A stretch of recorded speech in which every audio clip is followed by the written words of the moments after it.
दोस्तों, क्या आप जानते हैं फैक्ट्री में मार्बल कैसे बनता है? और क्या आपको पता है इतने बड़े बड़े मार्बल्स को कैसे काटा जाता है? और क्या आप जानते हैं मार्बल की माइनिंग कैसे की जाती है? और मार्बल बनाने के लिए खदानों में बड़े बड़े ब्लास्ट क्यों किए जाते हैं? चलिए जानते हैं मार्बल बनाने की पूरी प्रोसेस के बारे में।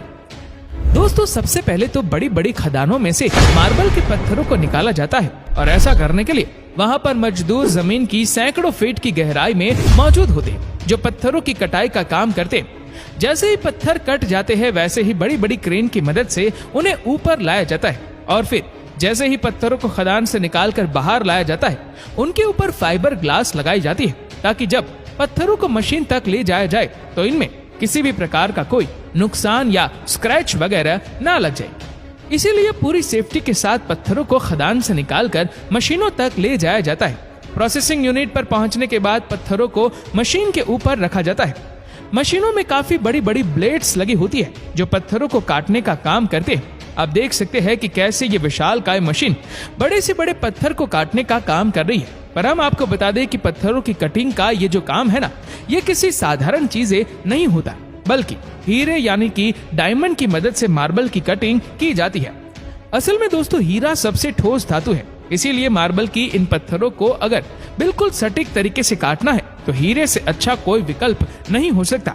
और पत्थरों को काटते समय जब हीरा घिस जाता है तो नया हीरा लगाना पड़ता है और इसीलिए पत्थरों की इस कटाई में सबसे महंगा जो खर्चा आता है वो हीरे का ही आता है। आप देख सकते हैं कि कैसे ये बड़ी बड़ी ब्लेड्स इन पत्थरों को एक साथ बिल्कुल एक जैसे साइज में काट रही है। एक बड़े पत्थर को काटने के लिए करीब 10-12 घंटे का समय लगता है। अब पत्थरों के काटने के बारे में तो आपको पता चल गया कि इन्हें किस तरह से काटा जाता है, लेकिन जब पत्थर पतले पतले पीसेस में कट जाते हैं तो इन्हें निकालकर एक एक पीस को अलग कर दिया जाता है। जैसा कि आप देख ही रहे, ये वर्कर्स कटे हुए पत्थर के एक एक पीस को आगे की प्रोसेस के लिए ले जा रहे हैं। आगे ले जाने के बाद इन पत्थरों को जमीन पर बिछा दिया जाता है और इनके ऊपर पानी डालकर ये चीज चेक की जाती है कि कहीं इन पत्थरों के बीच में कोई छेद वगैरह तो नहीं है। जहाँ कहीं भी अगर छेद हो तो पानी जमीन पर नीचे गिरने लगता है। जिस जगह पर छेद होता है वहाँ पर केमिकल लगा दिया जाता है ताकि मजबूती बनी रहे। केमिकल लगाने के बाद पत्थरों को 10-12 घंटे के लिए सूखने के लिए छोड़ दिया जाता है। जिस जगह पर केमिकल लगा होता है वहाँ से पत्थर इतना ज्यादा मजबूत हो जाता है कि कहीं और से वो भले ही टूट जाए लेकिन केमिकल लगी हुई जगह से नहीं टूटता। केमिकल लगाने के बाद जब पत्थर की पूरी मजबूती हो जाती है तो इन्हें परफेक्ट आकार दिया जाता है। इसके लिए उनके साइड में कटिंग भी की जाती है ताकि ये बिल्कुल एक ही आकार की हो जाए। और फिर ये जितने भी मार्बल रहते हैं ना, इन्हें ऊपर से पॉलिश कर दिया जाता है ताकि इसकी जो चमक है वो बनी रहे।